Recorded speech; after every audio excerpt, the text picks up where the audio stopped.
everybody. Welcome back to the qualifying rounds for Lions Tournament 10. I'm Michael Bolton III here with wonderfully bearded Lazarus Tellraven. We are going to see Chokepoint Dot versus Fluffeh Bunneh Murder Squad. Tell us about these teams, Lazarus Tellraven. For Chokepoint, we have a dual Mercurial setup with three Griffins and a Daredevil, so you're going to see ECM and some autocannons from that side. Then you have Hurricane, Oneros, Blackbird, Deimos, and Enyo for the Fluffeh Bunneh team. You're going to see a lot of DPS on this Mercurial side with these jams. It's going to be interesting to see how long these Griffins can stay alive, because as you can see, there is no logistics for the Chokepoint side. Yeah, they are about 50k from each other, which is going to give these Griffins just enough time to sort of spread out.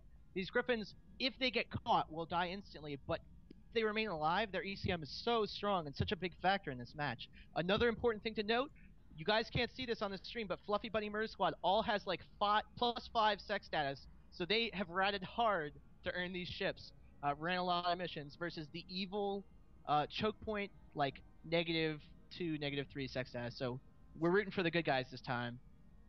You see jams being spread across the Griffins for the Chokepoint side, but the Griffin jams are only on the Hurricane and Deimos. They're trying to get that DPS out of the fight instead of jamming that logistics.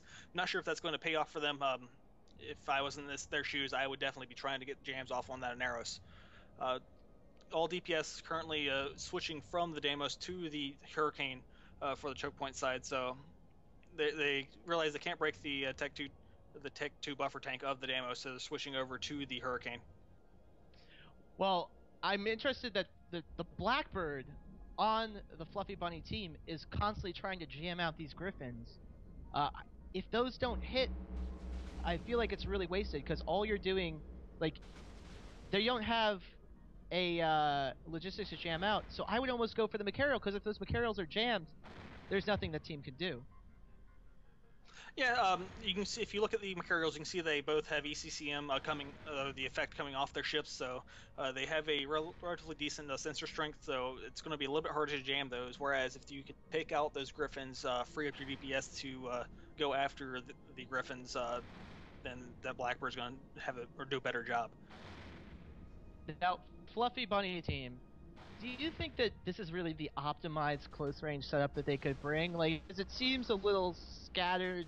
I'm wondering what the plus sides to this are, as opposed to some of the other more common close range setups we've seen. The Hurricane is a great ship. I'm not sure why they would decide to bring the Deimos, though. I think they probably would have been better off with another battlecruiser. And I'm also not sure why the Mercurials haven't just shot that Blackbird out of the sky. Well, we're about to lose a Daredevil here for the Chokepoint team. Daredevil is a strong ship. It's real hard to lose it. Not as bad as losing one of the Griffins or the. Actually, I would prefer to lose the Griffin before I lost the Daredevil. But we shall see how they play. The big thing about the Daredevil is it does have the web bonus as well. So that was a big proponent for tackling that Enyo or tackling any of the ships on the other side. Right now, it does look like somewhat of a stalemate between the Mercurials trying to out DPS those reps. They really need to either go for that Oneros, take out the Blackbird, or just find some way to get that logistics off the field.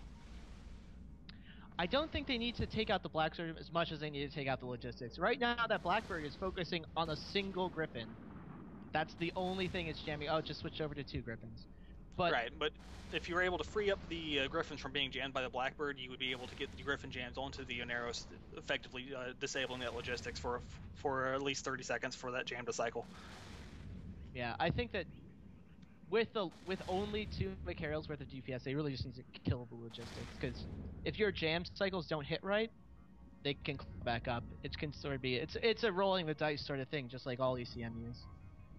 Yep. Yeah, as you see, the 2 Mercurials are switching DPS to the Blackbird, whereas you see the Griffin going down. Oh, it just went down very quickly to the on the Chokepoint side. Well, we shall see if they can take down this Griffin. There is a lot of damage on this Enyo. I'd be interested to see if they want to pop it real quick. Enyo's one of my favorite assault frigates. Actually, my favorite assault frigate. One of my favorite frigates, period. Bouncing in and out of armor. Yeah, I'm really surprised with how well this Fluffeh Bunneh team is doing. I definitely expected the Mercurials to have an advantage and edge here, with the range of the autocannon, just with the setup itself. But you're seeing this first Machariel entering armor. It looks like he was shield tank, so he's actually no, he is armor tank. He has the active armor rep effect on his ship. The Deimos, however, is on top of it and neuting the Machariel. We also have simultaneously a Griffin all out of shields. Time is running out. A couple more hits and that will drop. But the Machariel's about to fall, bleeding into structure, trying to claw back that armor.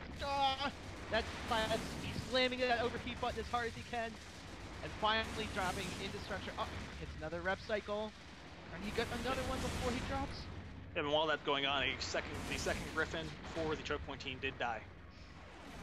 There we go. Continuously freeing up more and more gems. At the same time, the Blackbird dropping, and the Machariel gets another rep cycle. It's clawing on. It's trying its hardest to hang in there. But unfortunately, I think it is over. It's just a matter of time before he runs out of cap. There we go. There it goes. No, that pilot was like, oh no, stay alive. Hey, I'm sure he had everything overheated, and I'm sure everything was just about to burn out. We have another Griffin dropping down, almost bleeding into structure. And there we go, starting to take some structure damage. If that drops, I don't think there's much chance left. Yeah, like I said, I'm really surprised that the Machariel team didn't fare better.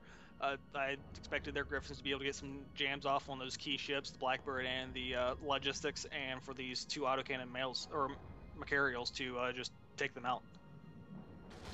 You know, this is sort of one of those times when, like, you see two setups and you go, well, that setup's not that great, and that setup's not that great, so it's pretty even. Like, maybe there was something that I didn't see. I think there's probably better ways you could work out the dual Machariel team that gives you a little more utility than Griffins. But yeah, well, the big issue you have here is both of those faction battleships are 20 points each. That's 40 points out of 50. So everything that's supporting those two 40-point battleships have to be within those 10 points to make up the full 50 points. So your options are really limited, and your options aren't that great to fill up those slots. Yeah, this has been an opinion I've had since the last Alliance tournament, and it's that Machariels are okay. They're going to let you beat teams that are sort of good, but you're not going to win against teams who have really thought out what they're doing with Machariels. Like, there's no setup where I'm like, yeah, that was awesome when they brought Machariels. I'm just like, oh, they brought Machariels again. Yeah, how do you feel about Machariels? So far in the tournament, the most effective faction battleship we've seen so far is the Vindicator.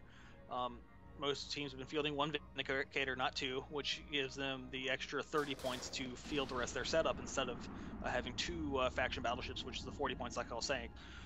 So I really don't think it's a problem with the ship itself, but rather the composition that they brought it in.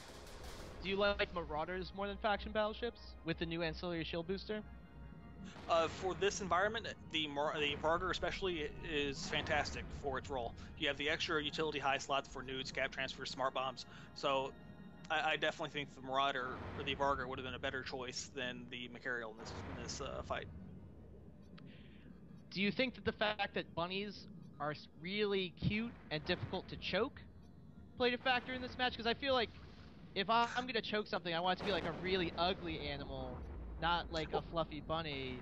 It could have been that Chokepoint thought that the Fluffeh Bunneys were too cute to kill. I mean, I don't know. Like I said, I expected the Machariels to do better in this match. You just hate bunnies? You just kill them? Bro, that's not cool, man. You can't just go around killing bunnies like that. And with the loss... Oh, wait. Never mind. There's still one Machariel left. Yep. I'm bad, sorry. Yeah, Machariel is like right on the boundary. Let's see if CCB Streaks gets to push button. Yeah, he's coming back into the fray, but about a minute and 10 seconds left in the match. So it's gonna either they'll slowly pick through them, but I don't think they'll be able to get those other extra 20 points here at the end. Well, yeah, I think that Machariel sort of knows where the boundary is. He's angling himself. If they want to like run the Deimos and the Hurricane into and bump him out of the boundaries, I think that's the move you want to do. Like, that's going to be the Top Gun stuff. Like, you zoom in, like, bump him, and then, like, try and stop your ship before you go over the ledge, too. Some sick car chase moves. Gonna power slide around the edge of the cliff. It's gonna be, yeah, that's, I think, what needs to happen. We got the Macarial taking armor damage now, 50% armor. It's about half armor now. About 30 seconds left in the match, so the Fluffeh Bunneh team's just racing to get those extra 20 points, put them at the full 50 points for the match. Overheat all your stuff, Fluffeh Bunneh! Go! Come on.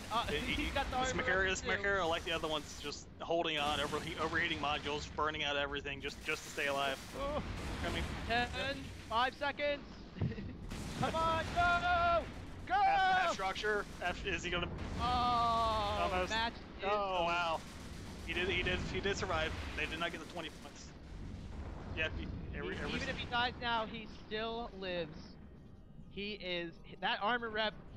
Unlike his brother, he slammed that armor rep so hard he managed to survive. That was an excellent match, and we have coming up our final match of the day. Test Alliance, please ignore my alliance versus the Godfathers, a rival alliance to test on TQ. Will it be a great match in the alliance tournament? I think so. We'll see you guys after a short break. I'm on.